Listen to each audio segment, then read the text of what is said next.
Bonjour à toutes et à tous, je suis heureux de vous retrouver aujourd'hui pour une nouvelle minute de Port-Royal qui ne signifie pas heureusement que nous sommes de nouveau confinés, mais plutôt que l'été est une saison propice pour revenir sur une figure majeure de l'histoire de Port-Royal, Arnaud d'Andilly, qui fut le jardinier du monastère.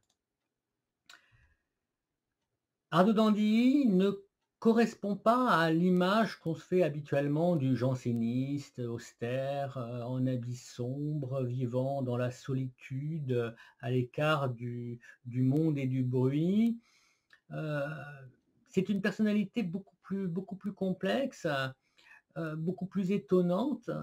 Le qualificatif de janséniste que lui donne l'article de la Wikipédia, qui lui est consacré, ne semble pas correspondre à un personnage aux multiples facettes qui fut à la fois courtisan et jardinier, ministre et poète, dévot et mondain. Il ne se laisse pas aisément saisir ni ranger dans des cases bien étiquetées. Il conserva toute sa vie une élégance brillante et affable qui sont au cœur de sa personnalité, ce qui ne l'empêcha pas de jouer un rôle absolument essentiel pour Port-Royal et pour la naissance du mouvement qu'on appelle, à tort ou à raison, janséniste. Donc, c'est sur cette figure très, très paradoxale que j'aimerais revenir avec vous aujourd'hui à l'occasion de cette minute estivale. Robert Arnaud, baptisé le 28 mai 1589 à Saint-Méry, appartient à une famille de hauts fonctionnaires et de ministres, à la famille Arnaud, attachée au service de l'État depuis plusieurs générations. Robert est le second des 20 enfants de l'avocat Antoine Arnaud et de Catherine Marion. Il en est aussi le premier survivant et devient ainsi l'aîné de cette prestigieuse et nombreuse fratrie qui comptera parmi ses membres Jacqueline, qui sera mère angélique en religion bien plus tard, Jeanne, qui sera mère Agnès, Henri, qui deviendra l'évêque d'Angers, ou encore Antoine Arnaud, qu'on appellera le grand Arnaud, le docteur de Sorbonne, qui naît en 1612 et qui est le dernier de cette fratrie. Robert Arnaud passe son enfance à Paris, à l'angle de la rue de la Verrerie et de la rue du Renard, dans l'hôtel des Arnaud, qui est aujourd'hui le siège de l'administration pénitentiaire. Robert Arnaud fut pourvu d'une solide éducation humaniste. Il fut l'élève du fils de Denis Lambin et il était promis à une brillante carrière politique. Il fut très tôt initié au mystère de la finance par ses oncles, Claude Arnaud, trésorier général, puis Isaac Arnaud, conseiller d'État, nommé par Sully intendant des finances du royaume. Robert, à 16 ans, en 1605, entre au service de ce dernier. La carrière qui s'annonce pour lui semble devoir être brillante à l'ombre de son protecteur et grâce à la faveur de la régente Marie de Médicis qui lui accorde sa protection. Lorsque, en 1615, elle s'absenta de Paris à l'occasion du mariage de son fils, Louis XIII, Robert Arnaud, commis de son oncle, put donner toute la mesure de son expertise financière et de sa maîtrise des rouages administratifs. Il s'en est si bien sorti qu'une pension royale lui fut versée au retour de la reine. Cette allégeance à Marie de Médicis, sans mettre fin à son ascension, lui causa malgré tout des déconvenues. L'hostilité des Luynes, partisans du roi, lui coûta en particulier la succession de son oncle Isaac à la mort de ce dernier en 1617. Il devint néanmoins conseiller d'État en 1618, puis premier commis du nouveau surintendant des finances, Henri de Schomberg, et il gardera toute sa vie d'excellentes relations, des relations très étroites avec la famille du maréchal et en particulier sa fille, Jeanne, qui sera duchesse de Liancourt. La vie privée de Robert n'est pas plus malheureuse. Il fit à 24 ans, en 1613, un mariage avantageux avec Catherine de la Baudrie, issue d'une famille normande de diplomates. C'est par sa femme que Robert entra en possession du domaine de Pomponne, où il résida souvent. Évidemment, ce mariage était un mariage arrangé, mais Arnaud d'Andy manifestait une réelle inclination pour cette toute jeune fille. Elle avait 14 ans à l'époque, et il éprouvera une grande affection pour elle pendant toute sa vie. Il s'entendra également très bien avec son beau-père, monsieur de la Baudrie, à qui il enverra des poèmes, dont un poème de 800 vers, écrit en 8 jours dans un carrosse. C'est à cette époque aussi que Robert devient seigneur d'Andilly, en 1624, lorsque sa mère, au moment de se retirer à Port-Royal, lui céda cette terre. Robert la revendit peu après, mais conserva toujours le nom de cette terre. On l'appellera désormais Monsieur d'Andilly. En 1623, Robert obtint la charge d'intendant général de la maison de Gaston d'Orléans, frère du roi et objet de toutes les attentions, puisque, en l'absence d'héritier du trône, Gaston était le premier sur la ligne de succession. Robert se trouva donc dans la maison du grand conspirateur qui fomenta bien des complots en cette époque troublée. On ne sait pas exactement quel jeu il joua entre d'Ornano, le maréchal d'Ornano, l'influent précepteur du jeune monsieur, et d'autre part le puissant ministre Richelieu. Robert fut-il l'espion du cardinal, chargé de surveiller Gaston et son entourage? Ça n'est pas impossible. Quoi qu'il en soit, après la conjuration de Chalais, d'Andilly fut écarté à la demande de Gaston, qui le soupçonnait d'être un espion et d'avoir livré les conjurés. Richelieu accorda la demande de Gaston, il accéda à sa requête et Robert fut démis de ses fonctions et connut une première disgrâce. Il se retira alors dans ses terres d'Andilly et de Pomponne, où il s'adonna à la poésie, nous y reviendrons, et à l'horticulture, nous y reviendrons aussi. Cette disgrâce dura 8 ans. Richelieu finit par rappeler d'Andilly aux affaires en 1634 pour lui confier l'intendance de l'armée du Rhin, charge qu'il abandonna l'année suivante, mais ce retour en grâce marqua pour lui l'apogée de son existence mondaine. C'était un habitué des salons, en particulier celui de la duchesse de Liancourt, donc la fille de M. Schomberg, dont nous parlions tout à l'heure. Robert était lié avec toute la haute société, il avait l'oreille de la reine Anne d'Autriche, sans pouvoir toutefois occuper les très hautes positions auxquelles il aurait pu prétendre. Une certaine hostilité de Richelieu, qui s'inquiétait de sa proximité avec un parti dévot qu'il jugeait trop soucieux des intérêts de la religion, écarta Robert des postes de responsabilité. À la mort du cardinal en 1643, Robert put croire à un retour de la faveur royale. La régente songea en particulier à lui confier l'éducation du jeune dauphin et à le nommer précepteur. Elle y renonça du fait du refus obstiné de Mazarin, sonnant ainsi le glas des derniers espoirs qui pouvaient lui rester, ainsi qu'il l'explique d'ailleurs de manière ouverte dans les mémoires qu'il a laissés plus tard dans sa vie.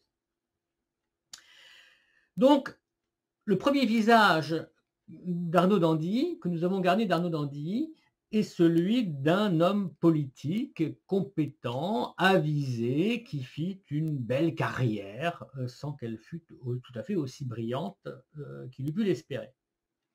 Pendant cette période, il fut également un élégant courtisan, un généreux, ardent, comme on savait l'être sous Louis XIII. Il était l'ami universel, il était l'un des hommes les plus en vue du siècle.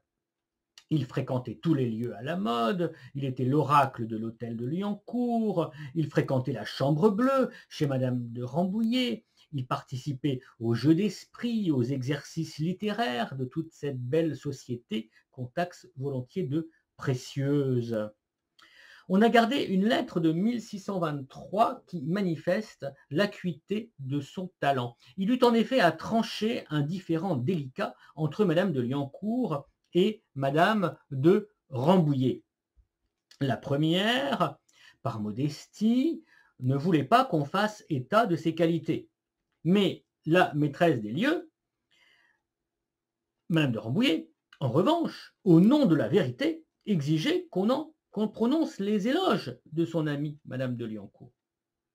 Fallait-il ou non louer madame de Liancourt? C'est Dandilly qu'on choisit pour arbitre, et il se sort de cet embarras avec art, en parvenant à concilier l'inconciliable et en manifestant un talent tout baroque du renversement.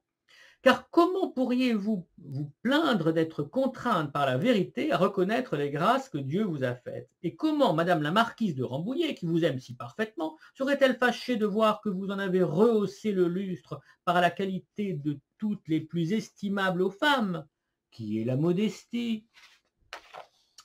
En 1632, toujours dans ce milieu mondain, précieux, de salons qu'il fréquentait à l'époque, il composa toutes sortes de sonnets, de madrigaux, de pièces galantes. Par exemple, cette prosopopée du roi de Suède en 1632, à l'occasion de la mort de Gustave Adolphe, qui avait été soupirant de Julie d'Angennes, fille de la marquise de Rambouillet.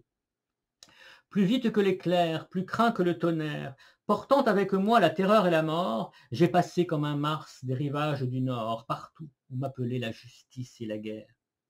L'Allemagne m'a vu briser comme du verre tout ce qui s'opposait à mon puissant effort, et mon secours fatal lui servir de support lorsqu'il ne semblait plus qu'elle en eût sur la terre. Le plus juste au conseil, le premier au hasard, j'ai terni par mes faits le lustre des Césars et rendu l'univers étonné de ma gloire. Quel siècle vit jamais un si grand conquérant? Vivant, j'ai triomphé et triomphe en mourant, et choisi pour tombeau le champ de la victoire. Gustave Adolphe, dit le Grand ou le Lion du Nord, était un roi de Suède. Il était né le 9 décembre 1594 à Stockholm et il fut tué à la bataille de Lutzen en 1632. Il va accéder au trône en 1611 et fait de son pays l'une des grandes puissances européennes grâce à son génie militaire, grâce aux réformes qu'il avait mises en œuvre. Et ses victoires pendant la guerre de 30 ans ont permis de maintenir un équilibre politique et religieux en Europe. Ce poème est vraiment caractéristique de l'écriture d'Arnaud d'Andilly, qui est des caractères qu'on va retrouver également dans sa poésie religieuse, dont nous parlerons dans quelques instants. On y trouve cette tension caractéristique entre la forme lyrique du sonnet et une tentation épique. Le sonnet déploie un imaginaire héroïque, chevaleresque, bien propre à l'aîné des Arnaud. Le poète dépeint le roi en chevalier errant au service des causes justes, habité d'une sagesse politique. Il nous donne ainsi une image de Gustave Adolphe en roi chevalier médiéval ou renaissant, qui paraît représenter aussi l'idéal d'Arnaud d'Andilly, très très loin de l'absolutisme bureaucratique qui est en train de l'emporter. Le poème s'achève sur une pointe qu'on peut appeler, si l'on veut, baroque, un paradoxe, comme on en retrouvera aussi dans sa poésie chrétienne. La chute est construite sur la mort surprenante de Gustave Adolphe sur le champ de bataille, au moment où ses troupes remportent la bataille. D'Andilly participa aussi, à cette époque, à la célèbre guirlande poétique offerte en 1641 à Julie d'Angennes, la fille de madame de Rambouillet, par son soupirant Montausier, qui devait l'épouser en 1645. Chaque membre de ce petit cénacle participait à cette guirlande en composant un poème ayant pour thème une fleur. Et d'Andilly choisit le lys, symbole royal et emblème de pureté. Et là, de même que tout à l'heure, c'était Gustave Adolphe qui parlait, ici, c'est le lys qui s'adresse à Julie. Devant vous, je perds la victoire que ma blancheur me fit donner, et ne prétends plus d'autre gloire que celle de vous couronner. Le ciel, par un honneur insigne, fit choix de moi seul autrefois, comme de la fleur la plus digne pour faire un présent à nos rois. Mais si j'obtenais ma requête, mon sort serait plus glorieux d'être monté sur votre tête que d'être descendu des cieux. La comparaison de la fleur au teint de Julie renouvelle quelque peu la catacrèse du teint de Lys, et la chute repose aussi sur une pointe antithétique surprenante, tandis que l'allusion à la symbolique royale est ici mise au service de la louange de Julie. Arnaud d'Andilly composa vers cette époque donc des éloges funèbres, des tombeaux, des pièces apologétiques à Richelieu. Il était un auteur respecté de pièces de circonstance, dans le goût précieux ou dans le goût baroque, si l'on veut, qui était celui de l'époque. Il fréquenta à ce moment les plus belles plumes de son temps, Jean Chapelain, Guy de Balzac ou Antoine Godeau, le futur évêque de Grasse et de Vence. On lui proposa à cette époque, Richelieu lui proposa à cette époque d'entrer à l'Académie française, ce que d'Andilly refusa, sans qu'on ait bien compris la raison de ce refus. Il n'aurait tenu qu'à lui d'en faire partie, en tout cas. À partir des années 1640, Arnaud d'Andilly fréquente le salon de Madame de Sablé, place Royale, aujourd'hui place des Vosges. Il y côtoya non seulement Chapelain et Balzac, qu'il connaissait déjà, mais aussi la Ménardière, Costard, Valentin Conrart. Madame de Sablé et d'Andilly s'estimaient au point de s'échanger leurs œuvres et de solliciter mutuellement des remarques.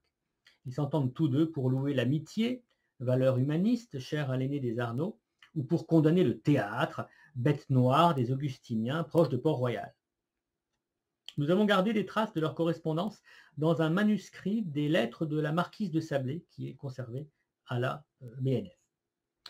Toutefois, peu à peu, alors qu'il est au fait de sa gloire mondaine, d'Andilly va se lasser des fastes, des salons.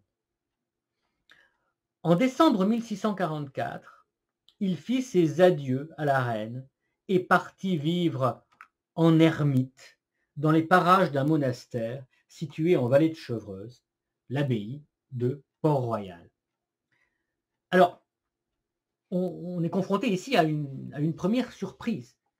Que s'est-il passé? Comment se fait-il que cet homme politique, ce poète galant, ce grand écrivain respecté et admiré, décide, cet homme de cour accompli, présentant toutes les qualités pour accomplir de hautes charges, décide de son plein gré de se retirer.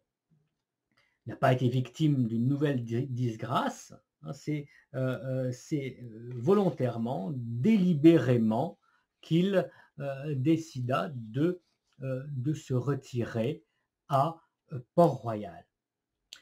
Comment cette métamorphose peut-elle s'expliquer? Eh bien, c'est que d'Andilly, je le disais au début de cet exposé, d'Andilly possède plusieurs visages. L'homme politique galant et mondain est un premier visage, mais il en possède d'autres, et en particulier celui de chrétien rigoureux. Arnaud d'Andilly n'était pas particulièrement dévot dans sa jeunesse. On se souvient de sa colère au moment où sa sœur Mère Angélique a décidé de réformer le monastère de Port-Royal. Il était entré dans une grande fureur, et il y avait un scandale à la porte de l'abbaye. Je ne reviens pas en détail sur cet épisode, puisque une vidéo, une minute de Port-Royal, lui a été consacrée pendant le confinement. C'était la minute numéro 3, je crois. En tout cas, nous en avons déjà parlé précédemment.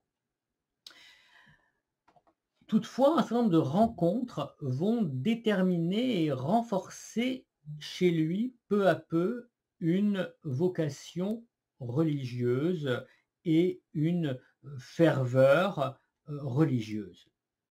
Dans le cadre de ses responsabilités diplomatiques et politiques, Robert rencontra en 1620 l'abbé de Saint-Cyran, au cours des négociations entre le roi et sa mère qui suivirent la bataille de Poncé. Au plan politique, l'abbé de Saint-Cyran était proche du parti dévot, soutenu par la reine. Mais c'est aussi et surtout la spiritualité difficile de l'abbé qui répondait aux exigences intérieures du frère et bientôt de la sœur, puisque c'est Robert qui présenta Saint-Cyran à Mère Angélique en 1624, scellant, sans le vouloir, le destin du monastère.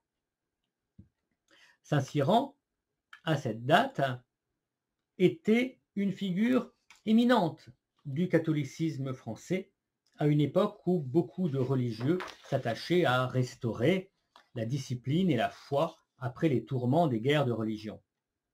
Saint-Cyran, par les relations personnelles qu'il entretenait et par les idées qu'il professait, était avant tout l'un des représentants de ce mouvement spirituel communément appelé l'école française de spiritualité.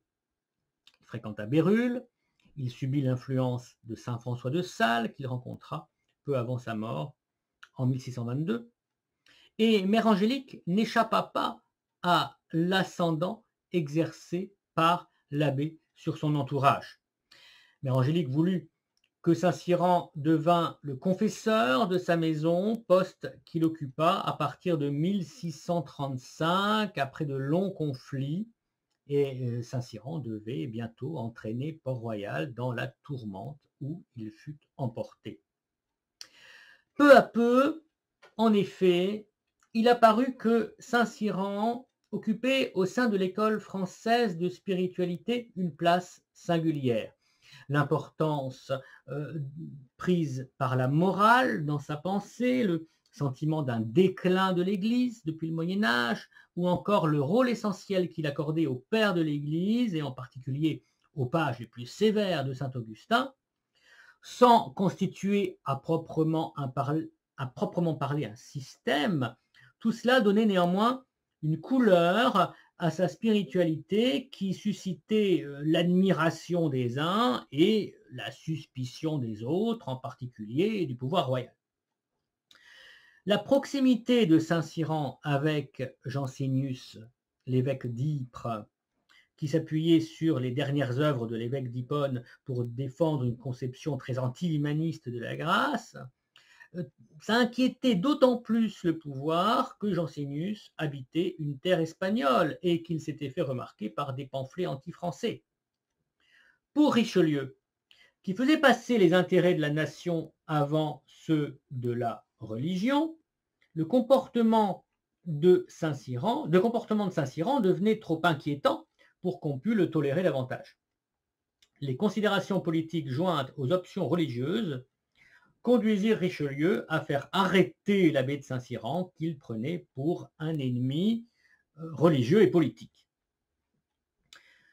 Successeur de Bérulle, mais aussi ami de Jansénius, accusé de comploter contre sa patrie au profit des Espagnols et soupçonné d'hérésie, il en fallait bien moins pour s'attirer les foudres du cardinal qui, en 1638, décida de le faire arrêter. Monsieur d'Andilly croisa Saint-Cyran dans la rue au moment de son arrestation. Claude Lancelot nous relate cette rencontre inattendue. Monsieur de Saint-Cyran dit à monsieur d'Andilly, « Ils sont tellement pressés que je n'ai pu prendre aucun livre. » Monsieur d'Andilly avait alors dans la main les confessions de saint Augustin et lui dit, « Tenez, en voici un dont vous m'avez fait présent autrefois, il faut que je vous le rende. » Mais d'Andilly ne réussit pas, malgré toute son influence, à obtenir la libération de son ami proche, qui était devenu Saint-Cyran, quelques crédits que d'Andilly posséda encore à la cour. Richelieu fit enfermer Saint-Cyran à Vincennes sans avoir trouvé de preuves manifestes ni d'une hérésie caractérisée, ni d'une collusion avec l'ennemi, mais par précaution et sans procès, le cardinal le maintint en détention. Arnaud d'Andilly, ami fidèle, et n'escomptant sans doute plus guère les faveurs du pouvoir, visita tous les jours dans sa prison celui qui avait été naguère l'oracle du cloître Notre-Dame. Privé de ses livres, le détenu n'en continuait pas moins à assurer ses tâches de direction, entretenant une abondante correspondance avec ses dirigés. La captivité de Saint-Cyran contribua à épurer encore sa foi et renforça l'aura qu'il exerçait sur ses amis. C'est en 1640, pendant le séjour en prison de Saint-Cyran, que se déclencha la querelle janséniste proprement dit. Elle fit suite à la publication posthume de l'Augustinus et va nous révéler un nouveau visage d'Arnaud d'Andilly, janséniste avec énormément de guillemets. Alors, on l'a compris, Arnaud d'Andilly n'était pas théologien. Il avait une formation d'homme politique, de spécialiste des affaires publiques et des questions économiques en particulier. Il était dévot, certes, mais il n'avait pas de formation de théologien. Et donc Saint-Cyran, pour lui faire comprendre la situation, a rédigé à son attention un petit traité sur la grâce, le libre arbitre et la justification, traité longtemps resté manuscrit et dont l'original est toujours conservé à la bibliothèque de Port-Royal. C'est un texte important, c'est un texte essentiel qui constitue encore aujourd'hui une pièce importante pour tous ceux qui s'intéressent à ces questions, car il s'agissait pour Saint-Cyran de mettre à la portée d'un aristocrate, certes intelligent et éclairé, mais non spécialiste, les questions complexes et épineuses qui devaient causer tous les troubles qui marquèrent les décennies qui suivirent. D'Andilly va approfondir ces thèmes et va traduire en 1642 le discours sur la réformation de l'homme intérieur, un traité de Jansénus qui explique le développement des concupiscences dans l'être humain corrompu à la suite du péché originel. L'abbé de Saint-Cyran ne fut libéré que le 6 février 1643, c'est-à-dire quelques mois après la mort du cardinal, et c'est le carrosse d'Arnaud d'Andilly qui l'attendait à la porte du château de Vincennes pour l'accueillir à la sortie de sa prison, et d'Andilly le conduisit à Port-Royal. Saint-Cyran était épuisé par les années de captivité, il mourut à l'automne 1643, léguant à d'Andilly son cœur et l'invitant à se retirer du monde. Ce décès intervint quelques années après celui de son épouse, décès qui eut lieu en 1637 et qui avait déjà fortement affecté l'ancien ministre. « Nulle parole ne peut exprimer ma douleur », écrit M. d'Andilly au moment de la mort de sa femme. Je ne sais ce que je serais devenu si Dieu ne m'avait préparé la consolation d'un ami tel que M. de Saint-Cyran. La mère Angélique et Port-Royal de Paris l'assistent aussi de leur affection et de leur prière. En 1637, 10 enfants sont encore à la charge de M. d'Andilly. Les aînés sont placés, l'un près de Turenne, un autre près de Richelieu. Les plus jeunes vont à Port-Royal. La future Angélique de Saint-Jean y est déjà depuis 1630 et y prend l'habit de religieuse en 1641, tandis que le cadet, Jules Arnaud de Villeneuve, sera élève aux petites écoles dès 1641. d'Andilly, en quelques années, vers cette époque, subit plusieurs deuils. Outre la mort de sa femme, outre la mort de M. de Saint-Cyran, il avait déjà perdu sa fille aînée, Catherine, et son frère, Simon. d'Andilly, qui songeait à se retirer depuis plusieurs années, d'Andilly à qui Saint-Cyran avait conseillé de se réfugier dans la solitude, eh bien, désormais, il était prêt à se déprendre des séductions du siècle. L'évolution de son inspiration poétique atteste de ce changement. Sans délaisser absolument une pratique ponctuelle de la poésie de circonstance, Et sur le conseil de Saint-Cyran, dans les années 30 et au début des années 40, d'Andilly pratique plutôt, presque exclusivement, la poésie dévotionnelle. d'Andilly compose et publie 2 versions d'une vie de Jésus en 130 dizains d'Alexandrin, dans un style qui rappelle celui de l'humanisme dévot, et fait volontiers appel aux émotions, aux sentiments du lecteur. Et un deuxième recueil, également composé en alexandrin, vient illustrer les vertus morales qui démarquent les enseignements de Saint-Cyran. Ce recueil s'appelle « Les stances sur diverses vérités chrétiennes », publié en 1642 et dont vous avez un extrait sur l'écran. C'est une œuvre écrite en 10 d'alexandrin. La grâce y prend une grande importance, les questions morales y prennent une grande importance, les questions de la pénitence aussi et de la solitude y occupent le premier plan.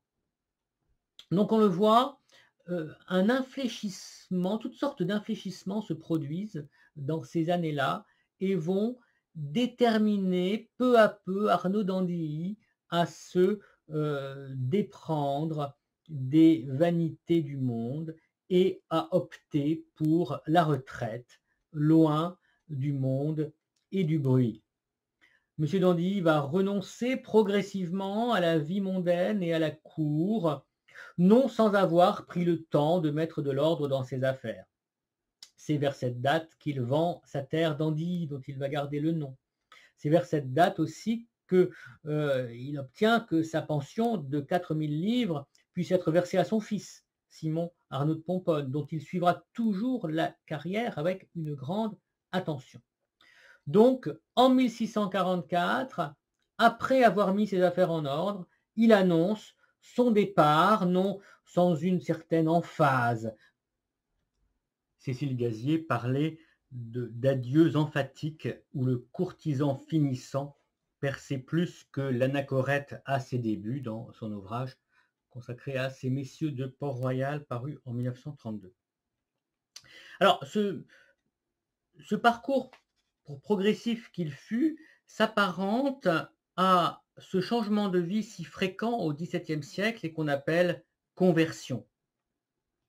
Donc il fallut entendre par là le passage d'une religion à l'autre ou moins encore de l'athéisme à la foi. Il s'agit plutôt d'une ferveur plus pressante qui conduit l'individu à quitter les charmes dangereux du monde pour se réfugier en marge de la société dans des territoires moins riches en tentations et par là moins périlleux pour l'âme. Le siècle ne manqua pas de ces convertis. Monsieur d'Andilly suivait l'enseignement de Saint-Cyran. Le monde est trop corrompu pour qu'on puisse y garder la foi et la rectitude des mœurs, quelle que puisse être la pureté de nos intentions. Le chrétien rigoureux n'a d'autre choix dans la perspective de Saint-Cyran que celui de l'exil. Fuir le monde, fuir ses plaisirs, mener une existence pieuse, loin du tourbillon de la ville et des chatoiements de la cour, tel est le seul recours pour une âme soucieuse de son repos. D'Andilly, après avoir présenté d'éclatants adieux à Anne d'Autriche et Mazarin, se retira donc à l'ombre d'un monastère cher à son cœur. La maison des Champs était alors presque inhabitée. Les religieuses qui succombaient à la fièvre des marais, comme Anne-Claire nous en a parlé lors de précédentes minutes, avaient été contraintes en 1625 de quitter la vallée de Chevreuse. Elles résidaient maintenant à Paris, au faubourg Saint-Jacques. Seuls habitaient à la maison des Champs quelques solitaires que le mépris du monde avait poussés, avant M. d'Andilly, à quitter les faux biens du siècle. Ils étaient de proches parents de Robert. Son 4e fils, Charles-Henri, dit Arnaud de Luzancy, et 2 neveux, Antoine Lemaître, qui fut un brillant avocat avant de se faire ermite, et son frère Séricourt. Une fois sur place, d'Andilly entreprit à ses frais de faire assécher les marécages et de métamorphoser la friche affreuse, comme on l'appelait, en riant vallon. Il partageait son temps entre la prière, les occupations du verger et les travaux intellectuels auxquels il se consacra. Des propos tenus à l'hôtel de Liancourt, des conversations entendues à l'hôtel de Liancourt, nous laissent entrevoir quelle fut alors son existence. Il se lève à 5 heures, quelquefois à 4, goûte depuis peu, prend la moitié d'un biscuit, prend un verre de vin d'Espagne, travaille dès 5 heures au jardin, selon le temps, va 2 fois par jour à l'église, ne voit pas tout le monde. Cette relation omet une partie essentielle de ce que fut sa vie, son œuvre de traducteur. Si Arnaud d'Andilly renonça à la poésie sacrée où il s'était illustré pendant les dernières années de sa vie publique, il s'adonna, dans sa retraite, à la prose. On lui doit en particulier une traduction des œuvres de Sainte Thérèse, de la vie des pères du désert, dont la galerie constituait autant de modèles et de références pour les messieurs, et une traduction des Confessions de saint Augustin, paru en 1649, et dont l'influence fut considérable, et d'abord sur les mémorialistes du grand siècle. L'extrait de conversation que je citais il y a un instant révèle aussi qu'à Port-Royal, d'Andilly vivait un peu à l'écart du groupe des solitaires qui vinrent résider aux Granges. Soit que ce fut par choix, soit au contraire parce que, comme le suppose Rémy Matisse, qui connaît bien Arnaud d'Andilly, d'Andilly conservait quelques relations avec le monde où il retournait quelquefois pour ses affaires. d'Andilly recevait également, dans le pavillon qu'il occupait non loin du bâtiment des Granges, nombre d'amis du dehors. Les Liancourt, la duchesse de Chevreuse, la grande mademoiselle, Madeleine de Scudéry venaient lui rendre visite. Madeleine de Scudéry, l'auteur du roman La Clélie, ne manqua pas de tracer son portrait, un portrait avantageux dans son roman, lorsqu'elle entreprit de le peindre sous les traits de Timante. Nicolas Fontaine, qui a gardé dans ses mémoires les souvenirs de ces années, nous le dit sans embâge, c'était un flux et reflux continuel de visites. Anthony McKenna, dans un article paru en 2001 consacré aux misanthropes, propose de rapprocher la figure d'Alceste de celle de notre bon monsieur d'Andilly. Le rapprochement surprend au premier abord, car l'aîné des Arnaud n'eut rien d'un atrabilaire, encore moins amoureux. Mais d'Andilly fut à sa manière aussi un faux solitaire. Non seulement il lui arrivait parfois de quitter sa solitude pour régler quelques affaires à Paris, mais il attira aux champs la fine fleur du tout Paris qu'il avait si longtemps fréquenté. Madame de Sévigné raillait volontiers la prédilection qu'il paraissait témoigner pour les dames. Nous faisions la guerre au bonhomme d'Andilly, qu'il avait plus envie de sauver une âme qui était dans un beau corps qu'une autre. De fait, son influence conserva ou amena dans l'orbite de l'abbaye plusieurs de celles que Cécile Gazier appelle les belles amies de Port-Royal. Madame de Guéméné, Madame du Plessis-Guénégaud, Madame de Saint-Ange, qui prend le voile en 1654, ou encore Madame de Sablé et Madame de Liancourt, dont nous avons déjà parlé. Les visiteurs emportaient avec eux une image idéalisée et riante de Port-Royal. Ce sont ces visiteurs qui contribuèrent à fixer le mythe d'un Éden préservé, d'un âge d'or idyllique, opposé en tout point au désordre de la cour et au tourbillon de la vie mondaine. Mademoiselle de Scudéry, dans la transposition romanesque qu'elle met en scène dans la Clélie, transfigure Port-Royal en un paradis pastoral que n'aurait pas désavoué Honoré d'Urfé. Sachez donc, écrit-elle, alors la description s'étale sur de longues pages, j'en ai sélectionné un petit extrait. Sachez donc qu'assez près de la mer, entre Héris et Panorme, s'élève une montagne fertile qui est escarpée de tous les côtés et qui, par son assiette extraordinaire, passe pour un des plus beaux endroits de notre île, qui est une des plus belles du monde. On n'a jamais vu nulle bête venimeuse, ni nul animal sauvage. Voilà donc en quel lieu se sont retirés un petit nombre de gens sages, qui, après avoir connu toutes les vanités du monde, s'en sont voulus dégager. Mais entre les autres, Timante, alors Timante c'est notre monsieur d'Andilly, ami particulier de la vertueuse Amalthée, Madame du Plessis-Guénégaud, est un homme incomparable. Il a un esprit d'une très grande étendue, est né avec un grand génie pour les vers. Il en fait qu'Hésiode et Homère pourraient avouer sans honte s'ils ressuscitaient. Le cœur de Timanthe est préférable à son esprit. Il a une franchise si extraordinaire qu'on dirait qu'il n'a jamais seulement entendu parler de la dissimulation dans le monde. Il a une bonté qui sent l'innocence du premier siècle, hein, du premier siècle, c'est-à-dire du premier âge, de l'âge d'or, de l'époque d'innocence et de perfection au début de l'histoire humaine.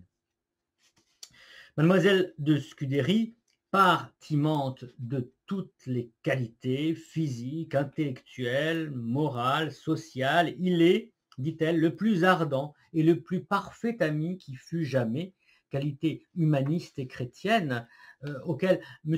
d'Andilly était très attaché et sur lesquels il revient souvent dans ses écrits.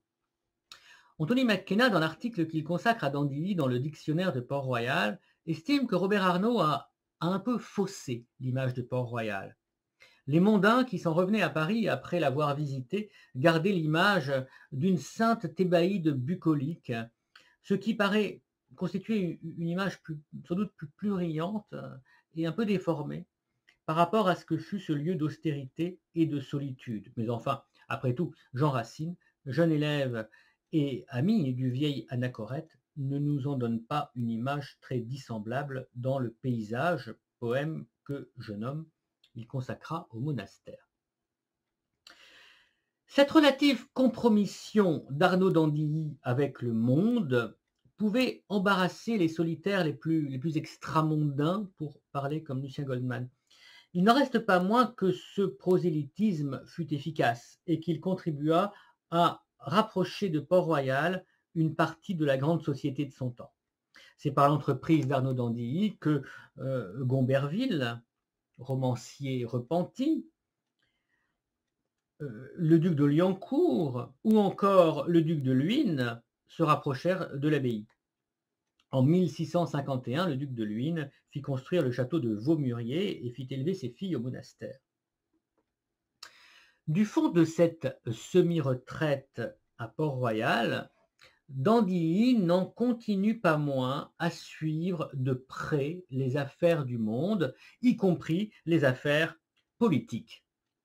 On lui attribue même, avec assez de vraisemblance, la composition de 2 mazarinades pendant la Fronde. Renvoyant dos à dos le cardinal de Rais et Mazarin, il s'inquiète dans son avis d'état à la reine, enfin c'est un ouvrage qu'on lui attribue avec quasi-certitude. Dans son avis d'état à la reine sur le gouvernement de sa régence, il renvoie dos à dos le cardinal de Rais et le cardinal de Mazarin, s'inquiétant de la mise en place de l'absolutisme et plaidant pour le retour à une monarchie tempérée, monarchie dont il avait connu les derniers feux dans sa jeunesse et qui s'appuyait sur le Parlement et les corps intermédiaires, alors que la monarchie absolue veut s'imposer directement dans les provinces. L'intérêt du roi, explique l'auteur de l'avis d'état à la reine sur le gouvernement de sa régence, l'intérêt du roi consiste à ne point subvertir les anciens ordres, et c'est une erreur de croire qu'un prince légitime et bien reconnu par ses sujets relève son autorité en détruisant les établissements anciens qui ont fait subsister ses prédécesseurs. Défense donc des corps intermédiaires, du Parlement, des magistrats qui servent de relais, de courroie de transmission à ses yeux entre le roi et ses sujets, et que le roi a tort de vouloir supprimer ou abaisser. Comme l'écrit Hubert Carrier, d'Andilly se présente de la façon la plus claire comme l'un de ses partisans de la monarchie libérale. La Fronde s'acheva en 1652-1653, mais pour Port-Royal, la fin de la Fronde ne signifia pas le retour au calme. En 1653, par la bulle cum occasione, le pape prit clairement position contre le jansénisme et exigea de tous les membres du clergé la signature d'un formulaire portant condamnation de plusieurs propositions attribuées à Jansénius. Arnaud d'Andilly, ancien ministre, usa de tout son crédit à la cour pour suspendre les coups qui menaçaient les solitaires et les religieuses. Il entretint en particulier une correspondance avec Mazarin, dans laquelle il promettait la soumission des jansénistes. Les jésuites, écrit-il à l'évêque de Coutances, auront le plaisir de parler sans que mes amis leur répondent. Mais Mazarin jouait double jeu. Sans doute voulait-il donner des gages à Rome au moment où il s'alliait avec l'Angleterre de Cromwell. Toujours est-il que pour complaire à Rome, mais aussi parce qu'il se défiait de l'influence des solitaires et ne les croyait pas fidèles, il entreprit d'écraser Port-Royal. Le 16 mars 1656, il ordonna la dispersion des solitaires et la fermeture des petites écoles. Par égard pour l'ancien ministre, Mazarin fit en sorte que d'Andilly fût averti de sa décision. Il lui fallut pourtant, à lui aussi, obéir aux ordres du cardinal à la fin du mois. Et après avoir pendant tant d'années servi l'État avec probité, on veut, pour me récompenser, me chasser de cette solitude où Dieu m'a amené pour y finir ma vie. Visiblement, on cherche à me sacrifier à la fureur des jésuites. Afin de les contenter davantage, mieux vaudrait m'envoyer à la Bastille. C'est la seule grâce que je demande, si l'on me refuse de me laisser où je suis.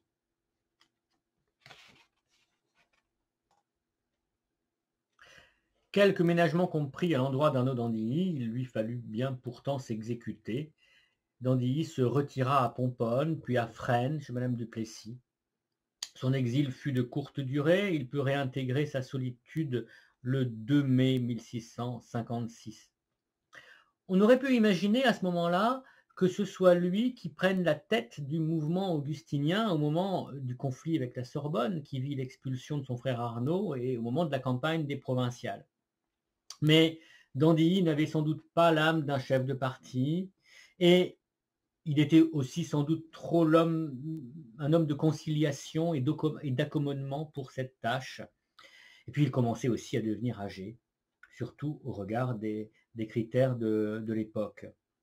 Donc d'Andilly ne fut pas en première ligne des débats et des polémiques pendant cette période agitée, pendant la campagne des provinciales, mais il continua malgré tout à servir Port-Royal, à servir d'agent de Port-Royal dans le monde, usant de ses réseaux et de ses relations pour diffuser le plus largement possible les provinciales que Pascal écrivait pour la défense de son jeune frère Antoine. L'affaire du formulaire aggrava les tensions. Port-Royal connut dans les années 60, pour reprendre l'expression de Sainte-Beuve, son été orageux. Louis XIV, qui prend personnellement le pouvoir en 1661, ne rompt pas avec la politique de son ministre Mazarin. Soucieux d'imposer l'uniformité religieuse au pays, Louis XIV pourchasse toutes les déviances et Port-Royal lui paraît constituer un foyer de sédition.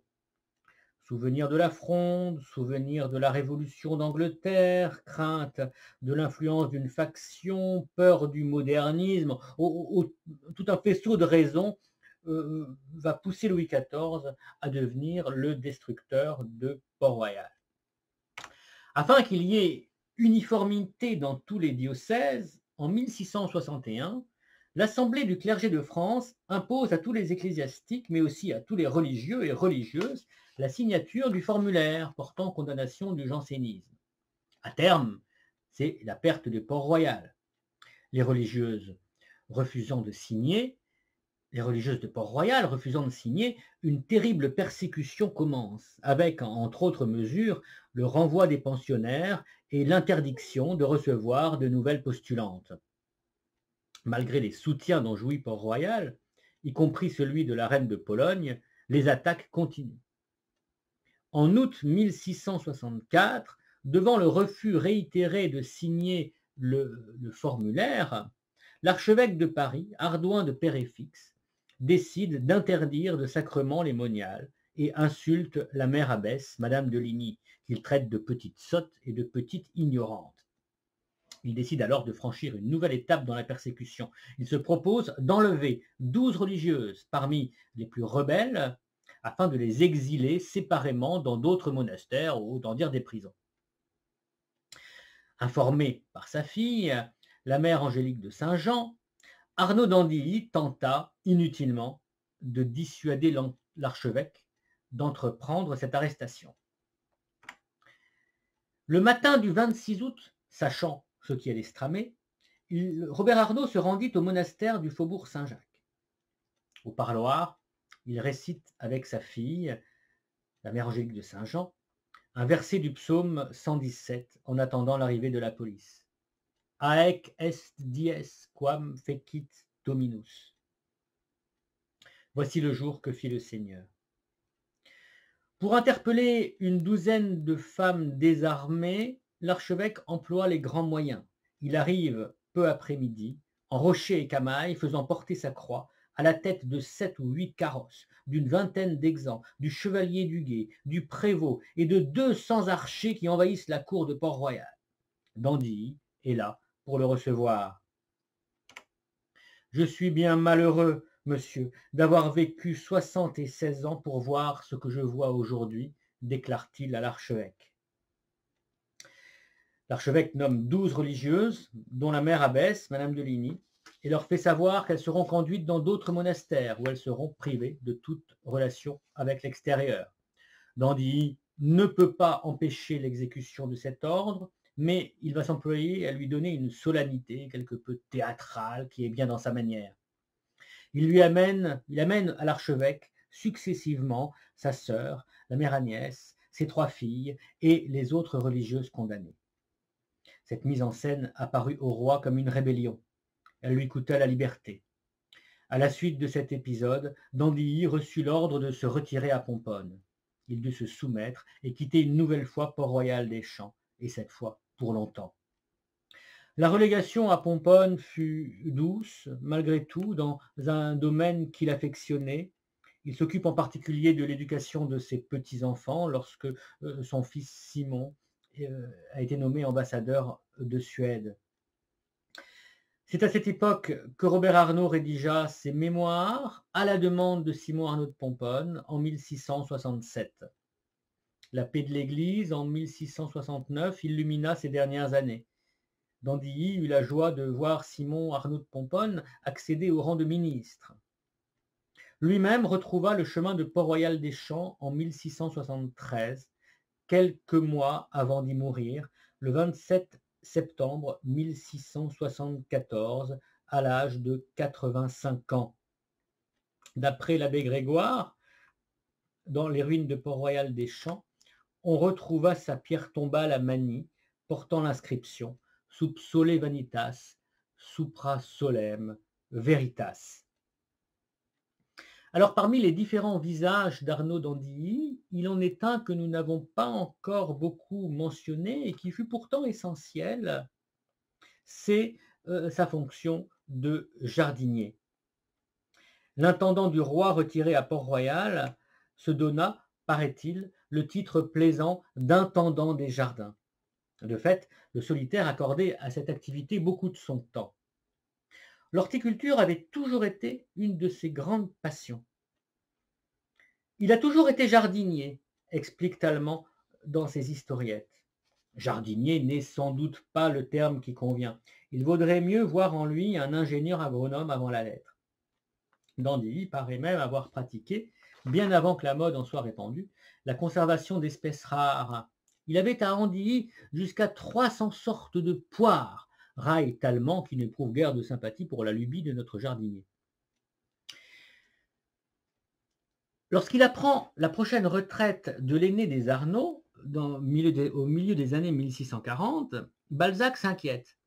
Que deviendra Pomponne? Que deviendront ces vergers et ces arbres sans la serpe et l'agriculture de notre ami? Balzac a bien tort de s'inquiéter. Au moment de quitter la cour, d'Andilly affirme hautement son intention de mettre à profit la solitude pour se livrer à d'ambitieuses expérimentations agronomiques.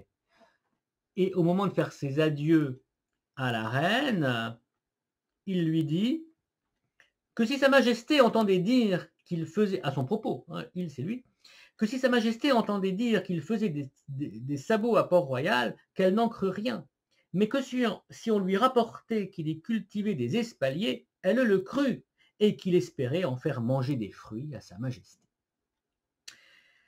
Pour cela, il lui fallut d'abord amender les terres. Son intervention à Port-Royal, dont je parlais tout à l'heure, pour assécher les marais insalubres, tient du miracle aux yeux des contemporains. On vit changer de face à une demeure si affreuse, écrit Pierre Thomas du Fossé dans ses mémoires. Outre l'assèchement du marécage et le défrichage, Dandilly créa un verger destiné à expérimenter les innovations techniques en matière d'horticulture. Il installe son jardin sous les fenêtres des logis des solitaires et des petites écoles, et cette réalisation constitue son grand chef-d'œuvre horticole, un jardin vitrine, où furent expérimentées et perfectionnées les dernières techniques de fertilisation, d'hydraulique, de greffe, et où de nouvelles variétés de poires, de pêches et de pavis, les pavis ce sont des pêches du sud-ouest, furent acclimatées. Il organisa les jardins de Port-Royal selon un plan à la française, en différents carrés séparés par des allées au long d'un long polygone de 120 mètres sur 60 mètres environ. Il établit des jardins en terrasse et développa la culture en espalier, dont il fut sinon l'inventeur, du moins l'un des premiers praticiens. Il proposa encore d'autres innovations fondées sur la réflexion et l'expérience. Il eut ainsi l'idée de faire blanchir à la chaux les murs bordant ses plantations, afin que celles-ci profitent mieux d'une lumière et d'une chaleur solaire mieux réparties. D'après Rémy Matisse et Sylvain Hilaire, tous deux spécialistes, entre autres, des innovations agronomiques d'Arnaud d'Andilly, c'est à Arnaud d'Andilly qu'on doit la nectarine appelée Blanche d'Andilly, créée vers 1660, et la pavie de Pomponne, ou pavie monstrueuse, à cause de sa taille, et d'où vient la réputation des fruits monstres que Dandilly offrait régulièrement à Anne d'Autriche, lui faisait envoyer du fond de sa retraite. Rémy Matisse pense que l'on doit aussi à Dandilly la pêche La Royale, qui aurait été créée dans le verger des Granges de Port-Royal entre les années 1645 et 1650. Au vu de ces prouesses, on conçoit que, à l'autre versant du siècle, la Quintini, maître jardinier de Louis XIV en son potager du roi à Versailles, ait pu évoquer dans ses traités la mémoire de Robert Arnaud d'Andilly et de ses créations variétales. La Quintini rend un hommage appuyé à l'illustre père de tous les honnêtes jardiniers. Depuis les travaux de Rémy Matisse et de Sylvain Hilaire, on hésite aujourd'hui à attribuer à Dandilly un ouvrage célèbre en son temps, La manière de cultiver les arbres fruitiers, publié en 1651 et qui avait pendant longtemps été considéré comme un livre d'Arnaud d'Andilly. Quoi qu'il en soit, il n'en reste pas moins que cet ouvrage reflète des méthodes de culture des vergers assez comparables à celles de notre intendant des jardins. Alors, j'en arrive à la conclusion. Arnaud d'Andilly, homme à paradoxe, comme nous le supposions en introduction. Déjà, il faut exclure toute duplicité, tout soupçon d'hypocrisie ou de double jeu chez Dandilly. Dandilly est un homme entier. Il y a de l'athos chez l'aîné des Arnaud, plus que de l'Aramis. Homme d'honneur, ombrageux parfois, courageux toujours, intransigeant avec ses idéaux, toujours soucieux de faire son devoir aux dépens de ses intérêts, toujours occupé à servir son roi ou son Dieu. Peut-on maintenant, à la lumière de son parcours précédemment retracé, tenter de rendre compte des apparentes incohérences qui ont marqué son existence? Oui, bien sûr. Son tempérament s'explique d'abord par l'époque où il est né. Il appartient à ce que Sainte-Beuve appela la première génération de Port-Royal. Il était un homme de la fin du XVIe siècle, égaré au XVIIe siècle. Littérairement, il était attiré par un baroque exubérant, peu compatible avec l'esprit du second Port-Royal. Pascal, dans les pensées, va condamner les vers de Dandilly sans le nommer, hein, mais dans la pensée beauté poétique, il va épingler des citations, siècle d'or, merveille de nos jours, manière de parler, qui proviennent en fait de la poésie d'Arnaud d'Andilly. Arnaud d'Andy était aussi tenté par l'héroïsme, par une générosité toute cornélienne. Janséniste et grand seigneur à la fois, soucieux de son honneur, voire de sa gloire, fougueux, emporté, mais aussi passionné, sincère, intègre, désintéressé. Alors, il n'a pas la réserve du prudent honnête homme de la fin du siècle, ni même la modestie discrète dont témoigneront les solitaires plus jeunes de la génération ultérieure. Dandy aime la grandeur, il méprise les mesquineries, il refuse d'acheter une charge, il ne songe pas à cultiver les favoris comme l'huile, il affiche son soutien et son amitié à des ennemis du régime comme Saint-Cyran. Son sens de l'honneur, son goût de la dramatisation en font un digne contemporain d'un Rodrigue, ou plutôt d'un Polyeucte. René Tavenot l'avait remarqué, il parlait de cette tentation de l'héroïsme profane qui fut une constante dans la tradition des Arnaud et qui illustre à merveille Arnaud d'Andilly. Mère Angélique déjà avait observé cette tendance chez son frère. Adieu, mon très cher frère, et point de rodomontade, quoi qu'il arrive, car, sans mentir, elles ne conviennent point à un chrétien.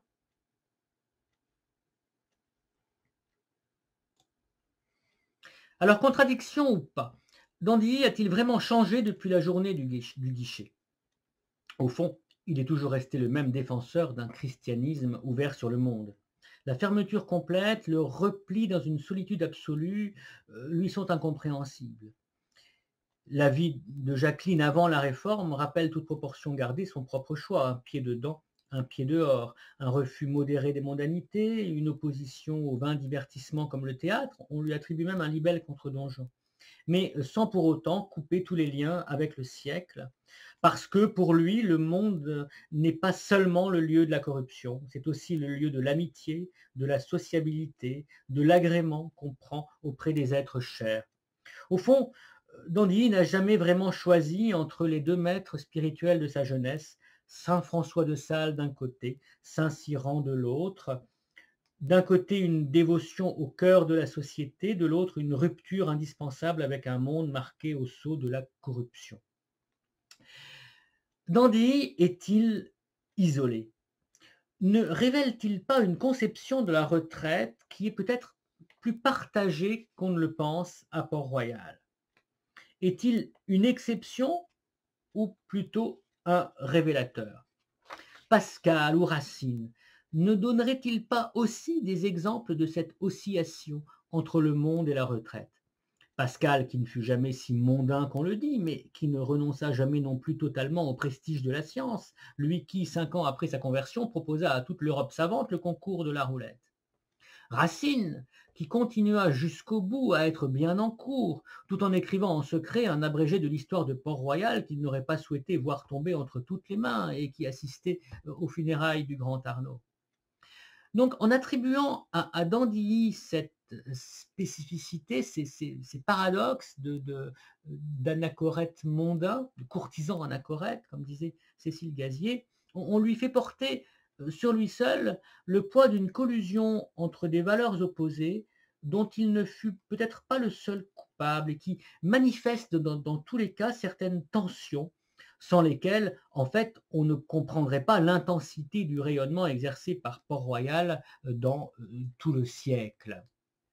Voilà, je vous remercie beaucoup de votre attention. J'espère que cette présentation d'Arnaud d'Andy vous aura intéressé. N'hésitez pas évidemment à laisser des remarques, des questions, des commentaires sous la vidéo ou sur notre page Facebook ou sur le site des Amis de Port-Royal. Au revoir, à bientôt.